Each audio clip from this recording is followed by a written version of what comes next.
இன்னொரு காலத்தில் மகாலட்சுமி என்ற பெண் வாழ்ந்து வந்தார். செல்வந்தரான பெற்றோருக்கு ஒரே பிள்ளை. தாயை சிறு வயதிலே பறிகொடுத்த மகாலட்சுமி பருவ வயதை அடையும் பொழுது கடல் கடந்த வியாபாரம் செய்து வந்த தந்தையையும் இழந்தார். தந்தையை பறிகொடுத்த போதுதான் அவருக்கு இன்னொரு பெண் மூலம் 2 பெண் குழந்தைகள் இருப்பதும் அவர்களும் தாயை இழந்து தவிப்பதும் தெரிய வந்தது. கர்மேவுலம் கொண்ட மகாலட்சுமி தன்னுள்ள சித்தியின் மூலம் அப்பாவுக்கு பிறந்த 2 பெண் குழந்தைகளையும் ஏற்றுக்கொண்டார். அவர்களை வளர்த்து ஆளாக்கினார்.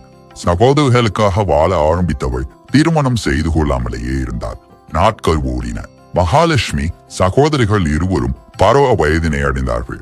அவர்களை நல்ல இடத்தில் திருமணம் செய்து கொடுக்க வேண்டிய பொறுப்பு மகாலட்சுமிக்கு வந்தது. நல்ல வரனை தேடினாள்.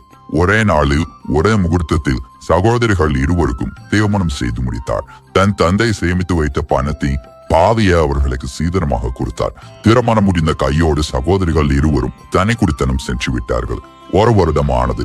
ஒரு நாள் மகாலட்சுமியின் மாளிகை போன்ற வீட்டிற்கு வெளியே 2 பிச்சைக்காரிகள் நின்று கொண்டிருந்தார்கள். அவர்களை பார்த்தவள் அவர்களுக்கு பிச்சை இடச் சென்றான். கதவை திறந்து அவர்களது முகத்தை நேருக்கு நேர் பார்த்த போதுதான் அவர்கள் இருவரும் தன்னுடைய சகோதரிகள் என்பதை கண்டு அதிர்ச்சி அடைந்தார். அவர்களின் அந்த கோலத்தை பார்த்து கட்டிப்பிடித்து கதறி அழுதாள். வீட்டிற்கு அழைப்பு சென்று அவர்கள் இப்படிப்பட்ட நிலைக்கு ஆளாக என்ன காரணம் என்று விசாரித்தார். பேராசை கொண்ட அவர்களது கணவன்மார்கள் அவள் தன் சகோதரர்களுக்கு போட்ட நகை மற்றும் பணத்தை புருகி கொண்டு துரத்தி விட்டார்கள். அவர்களுக்கு ஆறுதலுக்குரிய மகாலட்சுமி அவர்களுக்கு மறுபடியும் அழைக்கலம் கொடுத்தாள். மாதங்கள் பல கடந்தன. வீட்டில் தனிமையில் இருந்த அவளது சகோதரிகளுக்கு மறுபடியும் திருமணம் செய்து கொள்ளும் ஆசை வந்தது. மகாலட்சுமி எவ்வளவோ சொல்லியும் மறுமணம் செய்வதில் ஆர்வமாக இருந்தார்கள். மகாலட்சுமி மீண்டும் அவர்களுக்கு ஏற்ற மணமகன்களை தேட ஆரம்பித்தார். அவர்களுக்கு கணவனாக வரப்போகிறவன் பணக்காரனாக இருக்கிறானோ இல்லையோ நல்ல குணம் கொண்டவனாய் இருக்க வேண்டும் என்பதை உறுதியாக இருந்தார். ஒரு வழியாக அவர்களுக்கு ஏற்ற மணமகன்களை கண்டுபிடித்து ஒரே நாளில் திருமணம் செய்து வைத்தார். வரிசையாக மிச்சம் இருந்த பொன் பொருளை அள்ளி கொடுத்தார். திருமணத்திற்கு பிறகு சகோதரிகள் இருவரும் தனி கொடுத்தனம் போனார்கள். மகாலட்சுமி நல்லவர்கள் என்று நினைத்து தன் சகோதரிகளை கட்டி கொடுத்த இவர்களும் பேராசை பிடித்தவர்களாக இருந்தார்கள். முதலில் நடந்த சோகம் மறுபடியும் நிகழ்ந்தது. இவர்களும் அவளது சகோதரி கொடுத்து அனுப்பிய பொன் பொருளை அபகரித்துவிட்டு விரட்டி விட்டார்கள். வேறு வழியின்றி மறுபடியும் தன் சகோதரிகளை ஏற்றுக்கொண்டாள். தன்னுடைய சகோதரிகளுக்கு 2 முறை திருமணம் செய்து கொடுத்ததில் வியாபாரியாக இருந்த அவள் தந்தை சம்பாதித்த பணம் பெரும் அளவில் செலவாக்கிவிட்டது. அதனால் தன் தந்தையை போல தானம் கடன் கடந்து சென்று வியாபாரம் செய்ய முடிவெடுத்தார். மீதம் இருந்த பணத்தில் ஒரு பகுதியை வீட்டில் ஒரு இடத்தில் யாருக்கும் தெரியாமல் மறைவாக புதைத்து வைத்துவிட்டு மீதி பணத்தில் வியாபாரத்திற்கு தேவையான பொருட்களை வாங்கி கொண்டாள். அந்த வியாபார பொருட்களுடன் 2 சகோதரிகளையும் அழைத்துக் கொண்டு தனி வியாபார கப்பலில் கடல் பயணத்தை தொடங்கினாள். கப்பல் பல தீவுகளை கடந்து பயணித்துக் கொண்டிருந்தது. அவளது பயணமும் 1 மாத காலத்தை எப்பியிருந்தது. ஒரு நாள் கப்பலில் பலத்த காற்று வீசியது. கப்பல் தன் நிலையில் இல்லாமல் தான் செல்ல வேண்டிய திசையில் இருந்து மாறி வேறு திசையில் பயணமானது. இறுதியாக ஒரு தீவை கப்பல் சென்றடைந்தது. அனைவரும் கீழே இறங்கி அந்த தீவை சுற்றி பார்க்க புறப்பட்டார். மனித நடமாட்டமே இல்லாத அந்த தீவில் மகாலட்சுமி தன்னந்தனியாக சற்று தூரம் சென்றாள். மனித உருவத்தில் ஆங்காங்கே சிலைகள் இருப்பதை கண்டாள். பிகோர் என்று ஒரு இடத்திலிருந்து சத்தம் வந்தது. அந்த கொலை வந்த திசையை நோக்கி இவளும் நடந்தாள். ஒரு இடத்தில் அரண்மனை ஒன்று தென்பட்டது. அதற்குள்ள இருந்துதான் சத்தம் வந்து கொண்டிருந்தது. அவளும் அரண்மனைக்குள் அடியெடுத்து வைத்தார். அங்கே ஒரு இளைஞன் தியானத்தில் இருந்தான். அவன் வாயிலிருந்துதான் ஏதோ மந்திரங்கள் வந்து கொண்டிருந்தன. அவள் அவனை நெருங்கி சென்றாள். அவள் அவன் அருகில் வரவும் அவன் கண்களை திறக்கவும் சரியாக இருந்தது. அவளை பார்த்து அவன் மிகவும் ஆச்சரியப்பட்டான். அவள் பேசுவதற்கு முன்பாக அவனை பேசினான். நீங்கள் யார்? எப்படி இங்கே வந்தீர்கள்? நான் கப்பலி அயல் நாட்டிலிருந்து வந்திருக்கிறேன். இந்த தீவை சற்று தூரம் சுற்றி பார்க்க ஆசைப்பட்டு வந்தேன். வரும் வழியில் மனிதர்களுக்கு பதிலாக கல்லாகான மனித சிலைகள் இருந்தன. அவற்றையெல்லாம் கடந்து வந்த போதுதான் உங்களை பார்க்க நேர்ந்தது. ஆமாம், நீங்கள் யார்? நான் தான் இந்த நாட்டின் இளவரசன். நீங்கள் மனித உருவில் கற்சிலைகளை பார்த்தீர்களே, அவர்கள் எல்லாம் இந்த நாட்டு மக்கள். ஓ, அப்படியா? ஏன் நாட்டு மக்கள் எல்லோரும் சிலையாக மாறினார்கள் என்று கேட்டார். எல்லாவற்றையும் காரணம் விதிதான் என்று சொல்லி அந்த இளைஞர் தன்னுடைய கதையை அவளிடம் கூற ஆரம்பித்தான். இந்த நாட்டின் மன்னனாக இருந்த என் தந்தைக்கு கடவுள் நம்பிக்கை கிடையாது. கடவுளை உருவத்தில் வழிபடுவதை விட அக்னியையும் காற்றையும் பூஜித்தாலே போதும் என்று சொல்றார். தன்னை போல தன்னுடைய நாட்டு மக்களும் இருக்க வேண்டும் என்று நினைத்தவர் நாட்டு மக்கள் அனைவரையும் நாத்திக சிந்தனைக்கு கொண்டு வந்தார். ஆனால் எனக்கு மட்டும் இறை நம்பிக்கை அதிகமாக இருந்தது. காரணம் இல்லாமல் அந்த பழக்கம் எனக்கு வரவில்லை. என்னை சிறு வயதில் வளர்த்தவர் ஒரு செவிலி தாய். அந்த தாய்க்கு தெய்வீக பக்தி நிறைய உண்டு. அந்த தாய் ஆன்மீக நெறிகளை எனக்கு போதித்தார். எனக்காக ஒரு புனித நூல் ஒன்றையும் யாருக்கும் தெரியாமல் கொடுத்தார். அதை நான் பத்திரமாக யாருக்கும் தெரியாமல் ஒளித்து வைத்து படித்து வந்தேன். ஒரு நாள் பலத்த இடி ஓசை ஒன்று கேட்டது. அதிலிருந்து ஒரு குரல் வெளிப்பட்டது. நாட்டில் உள்ள அனைவரும் ஆன்மீக நெறியில் பயணிக்க வேண்டும், இறைவனையும் இறை நம்பிக்கையையும் போற்ற வேண்டும் என்று அந்த குரல் கூறியது.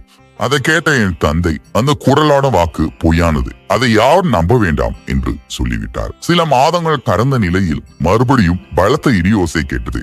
நார்த்திக சிந்தனையில் இருந்த என் தந்தை கொந்தளித்தார். இப்படியெல்லாம் எங்களை மிரட்டி பணிய வைக்க முடியாது.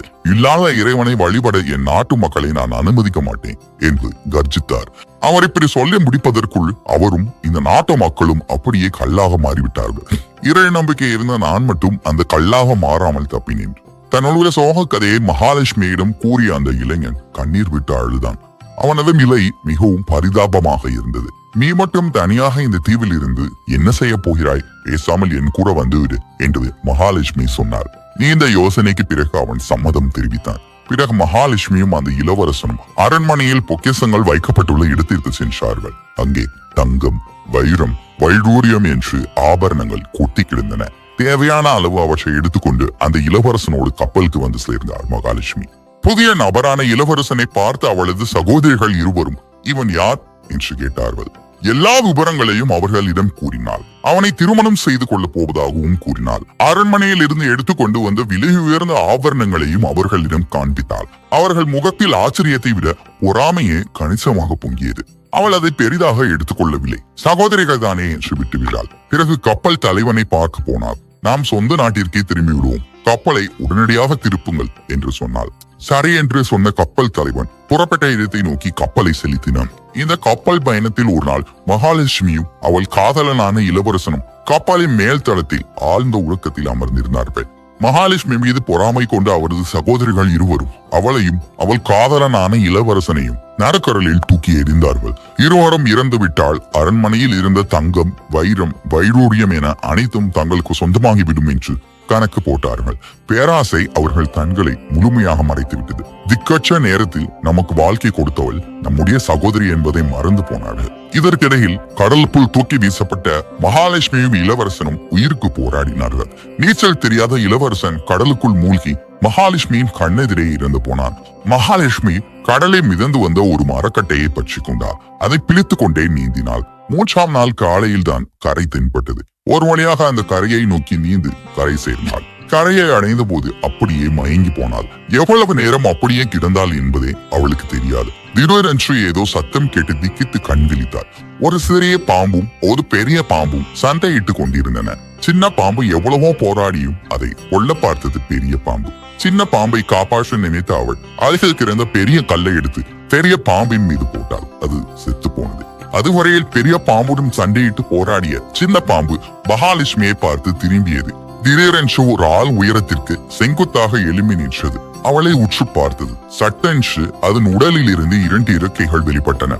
அந்த சிறகை அடித்துக் கொண்டு வானத்தை நோக்கி பறந்து போய்விட்டது. பிறகு மகாலட்சுமி கடற்கரையில் இருந்து நிலப்பகுதியை நோக்கி நடக்க ஆரம்பித்தாள். அங்கே மனித நடமாட்டமே இல்லை. பசியாலும் களைப்பாலும் ஒரு இடத்தில் அப்படியே மயங்கி விழுந்தாள்.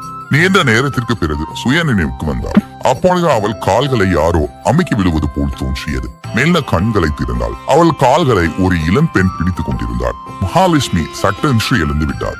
யார் நீ என்று அவளை பார்த்து கேட்டாள். சற்று நேரத்திற்கு முன்பு பெரிய பாம்பிடம் இருந்து ஒரு சின்ன பாம்பை காப்பாற்றினாய் அல்லவா? அந்த சின்ன பாம்புதான் நான். என்னுடைய எதிரியான பெரிய பாம்பிடம் இருந்து என்னை காப்பாற்றி இருக்கிறாய்.